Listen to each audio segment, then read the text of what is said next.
bienvenida al día 22 dentro de nuestro plan de lectura RTC de tus primeros 30 días de recuperación. Estamos en el capítulo 7, el libro Querer no es poder, y hoy en el día 22 leeremos de la página 158 a la 165.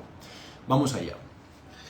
El anhelo de comunidad, como escribió Philip Slater en The Pursuit of Loneliness, es uno de los varios deseos humanos básicos profundamente frustrados por la cultura norteamericana moderna.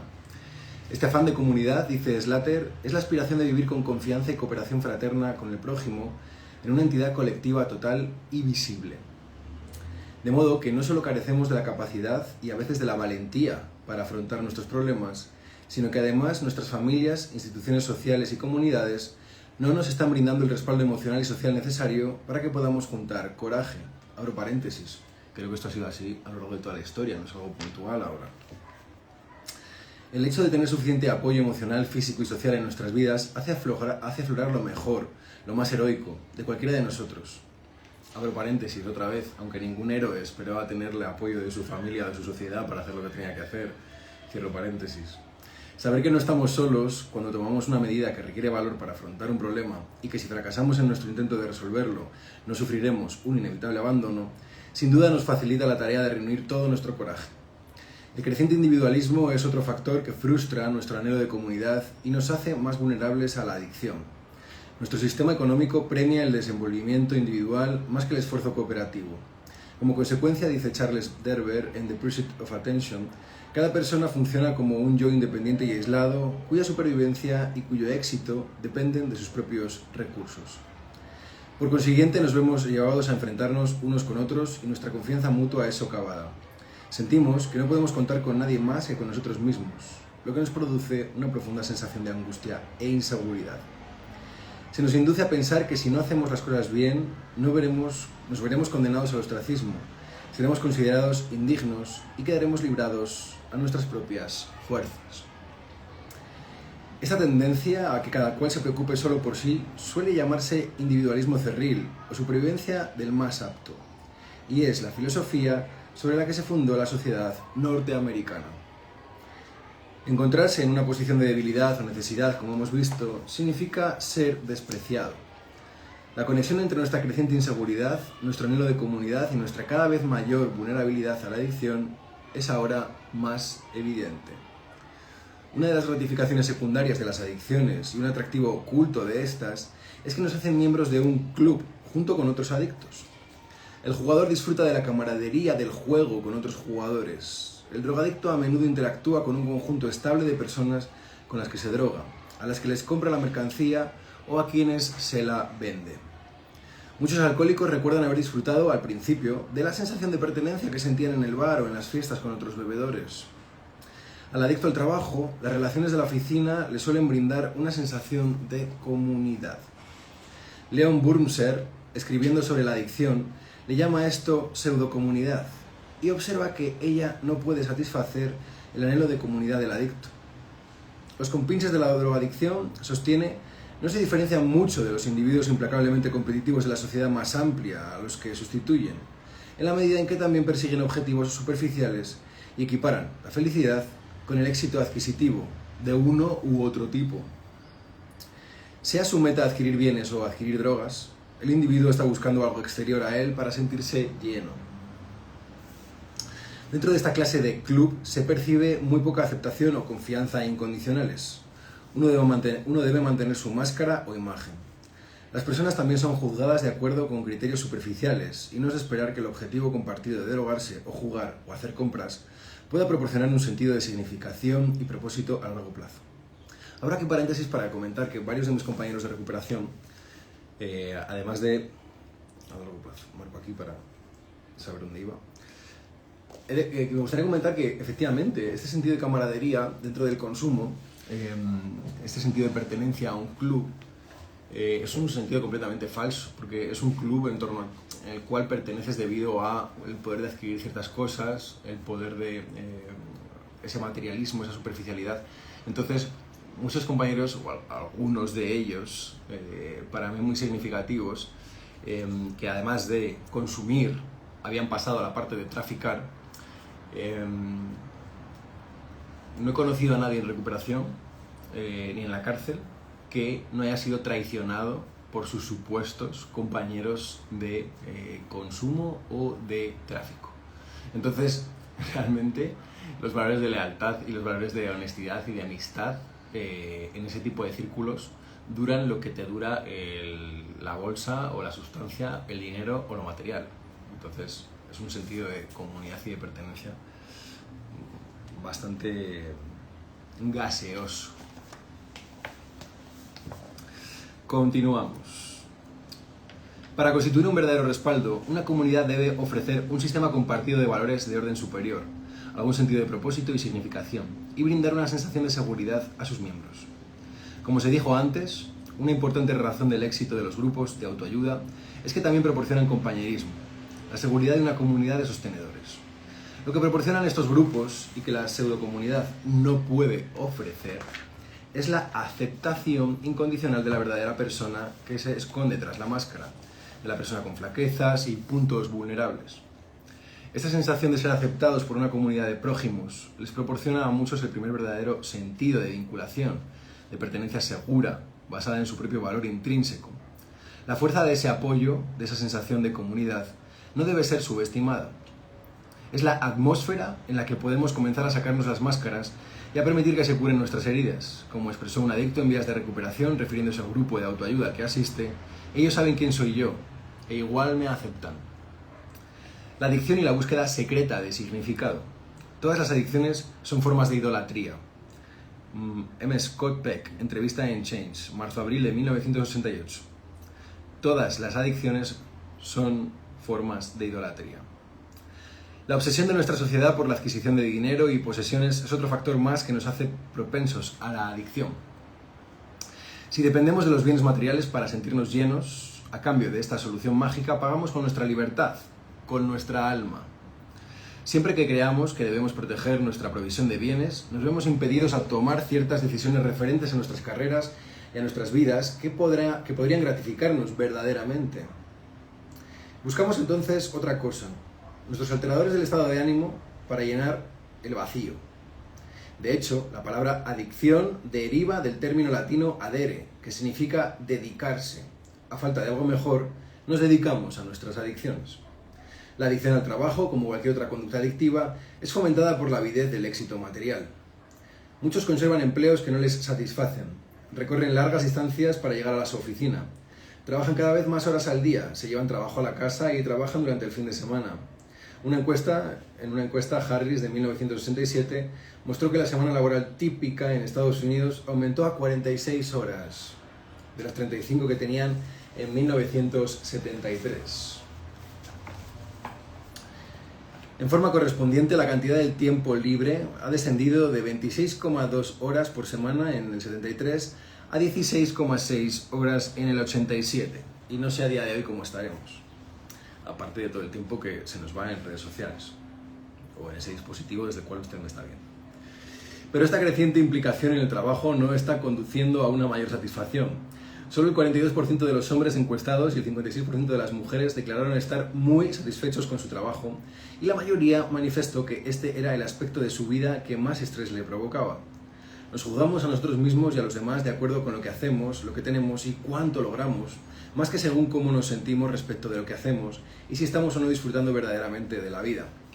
A las personas que toman en cuenta el significado y el propósito de la vida, las tildamos de demasiado idealistas. Encubrimos nuestro temor de limitarnos a ser detrás de la farisaica condena a quienes no están llegando a ningún lado. Las inquietudes e intereses de los estudiantes reflejan esta inclinación por lo pragmático antes que lo filosófico, habiendo declinado la inscripción en cursos orientados a las humanidades y las artes en favor de una capacitación altamente especializada en ciertas carreras bien remuneradas, sobre todo en el campo de los negocios. Más y más estudiantes creen que si están en mejores condiciones de acumular bienes y comodidades materiales, serán más felices. Hemos llegado a pensar que tener es el requisito previo para alcanzar la felicidad y que los que cuestionan esta fórmula solo lo hacen por resentimiento. Hago paréntesis aquí para cuestionar aquí frontalmente a los autores. Es decir, a día de hoy, por ejemplo, con el problema de la vivienda que enfrentamos en España, que forma parte del proyecto de emancipación básico de nuestros jóvenes, no poder independizarse por no tener el suficiente dinero para tener ese requisito base dentro de un proyecto vital, pues sí que requiere aspirar a un sueldo más alto, la verdad. Pero bueno, estos maniqueísmos son propios de ciertas literaturas de autoayuda como esta. Estos maniqueísmos y la censura de lo material. Pero no lo compremos todo lo que dicen. Continuamos. En última instancia, sin embargo, la búsqueda adictiva de adquirir bienes materiales, como cualquier otra adicción, no puede satisfacernos. Nos sentimos vacíos, hastiados, extenuados por trabajar en exceso, culpables por descuidarnos a nosotros mismos y a nuestros hijos, y nos preguntamos, ¿es esto todo lo que hay? Una vez más nos encontramos con una paradoja. La búsqueda desenfrenada del éxito material nos priva de la única clase de éxito que realmente podría gratificarnos, el de limitarnos a ser, sabiendo que valemos lo suficiente. Falta de diversión. El hombre moderno bebe y se droga hasta perder el sentido, o pasa el tiempo haciendo compras, lo cual es la misma cosa. Ernst Becker, The Denial of Death. Pese a nuestro materialismo, somos una sociedad que le confiere mucha importancia a la diversión, o eso parece, a juzgar por la cantidad de dinero que le destinamos. Gastamos miles de millones de dólares por año en cosas que van desde calzarnos deportivos y palos de golf hasta cuotas de clubes recreativos. Pero también en este caso los valores propios del mundo del trabajo han invadido nuestro tiempo libre, haciendo que nuestras actividades de esparcimiento se orienten más al logro de metas que a la creatividad y al juego. Realizamos estas actividades en muchos casos no por mera diversión, sino para lograr o ganar algo, mejorar nuestro último récord, superar el de otra persona, perfeccionar nuestra técnica, hacer contactos comerciales o rebajar de peso. Estos objetivos no tienen nada de malo, pero no reemplazan el solaz que brinda la diversión por la diversión misma. Eso también incide en nuestra susceptibilidad a la adicción. Si nuestras actividades de esparcimiento se dirigen al logro de algún objetivo, no podemos dejarnos llevar por ellas como para realmente divertirnos. Estaremos demasiado pendientes de lo que hacemos, de cómo lo estamos haciendo, de cómo nos vemos al hacerlo, de qué hora es, de cómo nos perciben los demás y de a quién podemos conocer. Nos mantendremos conscientes de nuestros actos en lugar de entregarnos a la actividad. Abro paréntesis para hablar de esta habilidad que nosotros dentro del sistema la llamamos como la habilidad de un involucramiento total o una habilidad de fluir con lo que está sucediendo. Para que eso suceda, el reto o la actividad que tenemos delante y nuestras habilidades tienen que estar a la par o incluso el reto un poquito por delante.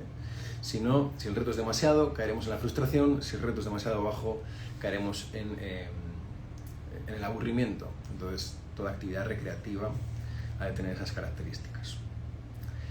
Pero solo dejándonos llevar es como podremos salir vivificados y rejuvenecidos. Según Geoffrey Goldberg, autor de The Leisure in Your Life, para esto tenemos que entregarnos por entero a una actividad y realizarla porque es atractiva y divertida en sí misma.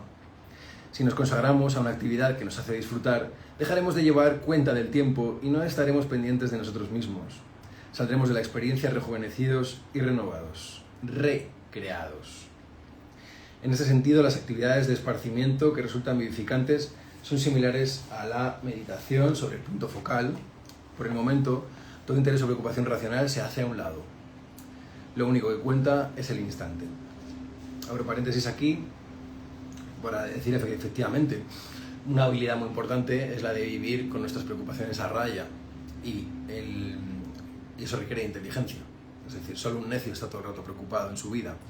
Entonces, parte de esa inteligencia nos lleva a poder entrenar ciertas habilidades que tienen que ver con la atención plena, donde aprendemos a poner los pensamientos y las preocupaciones en su lugar, a reducir la neurosis y permanecer completamente presentes.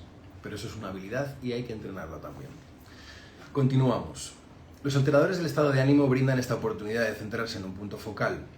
Nos posibilitan, véase el óxido nitroso, por ejemplo, véase diferentes estimulantes, nos posibilitan escapar temporalmente de nuestra autoconciencia y consagrarnos por entero a la experiencia. El ritual de la adicción, la exaltación que produce y los posteriores efectos de culpa y vergüenza acaparan toda nuestra atención y apartan de nuestra mente cualquier otro problema. Por el momento nada tiene importancia fuera de qué blusa comprar, a cuál caballo apostar o dónde conseguir la droga. La inmersión total en la actividad adictiva nos permite estar solo aquí y ahora, y esta pérdida de la conciencia del tiempo es algo que ansiamos. A la vez, el pseudoplacer que suministran nuestras drogas nos evita tomar conciencia de qué poca alegría tenemos. de hecho, en nuestras vidas. Divertirse se ha convertido en una parte de nuestra imagen, más que de nuestra verdadera experiencia de vida. Abramos paréntesis aquí para decir que casi más importante que la fiesta o el lugar al que voy es dejarlo retratado para redes sociales. Seguimos. Los medios de comunicación nos bombardean con imágenes que hacen parecer que todo el mundo se está divirtiendo en grande. En los programas de entrevistas vemos a celebridades conversando alegremente y en los anuncios publicitarios los modelos derrochan vitalidad y placer. O se reúnen grupos de amigos a tomar cerveza en la playa en un clima de gran jovialidad. Cualquier persona que haya estado en una fiesta en la playa sabe que no es tan glamuroso. Las personas cuyas vidas no están transcurriendo jubilosamente no pueden sino pensar que las de los demás sí lo están, por lo que se sienten aún más aisladas. Parte del hecho de ser una persona de éxito, al parecer, es estar siempre divirtiéndose.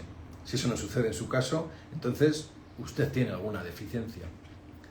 Pero nuestra desenfrenada búsqueda de aparente placer encubre una suerte de desesperación.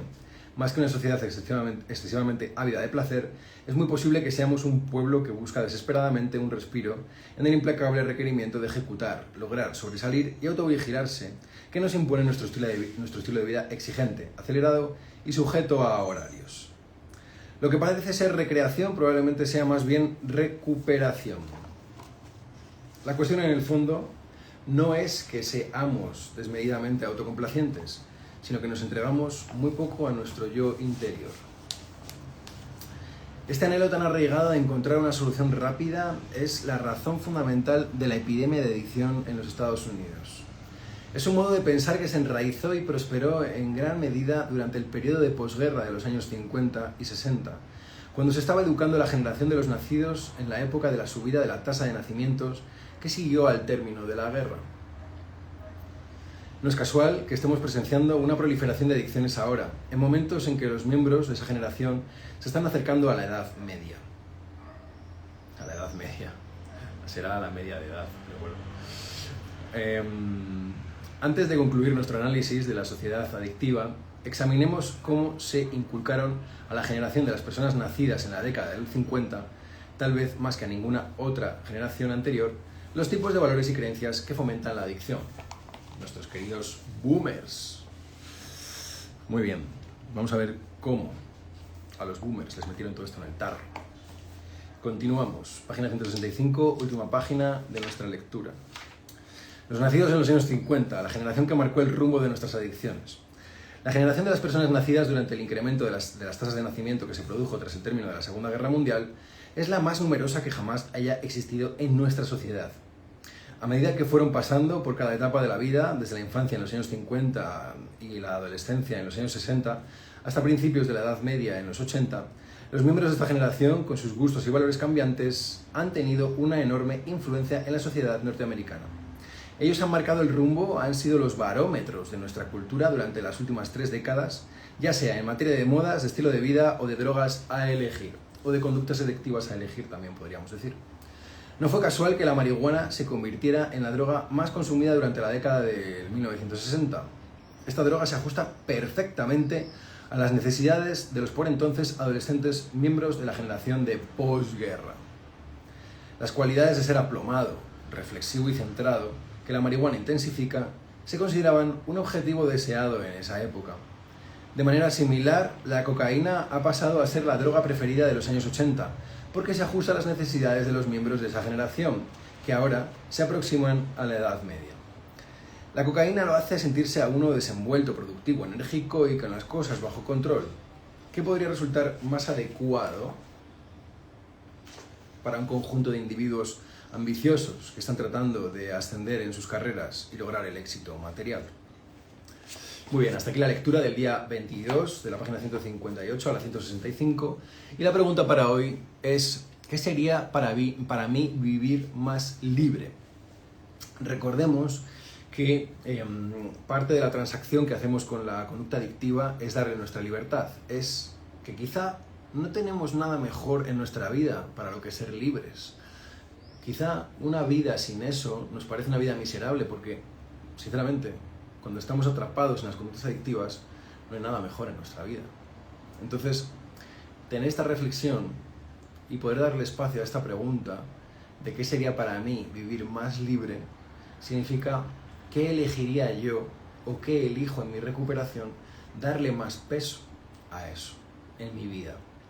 Y eso es una pregunta que no creo que tenga que venir nadie a resolver por ti, pues correríamos el riesgo de incurrir en una nueva esclavitud. Mi nombre es Lucas Burgueño y nos vemos mañana para el día 23. Hoy ha sido el día 22. Nos vemos mañana para el día 23 del reto de 30 días RTC.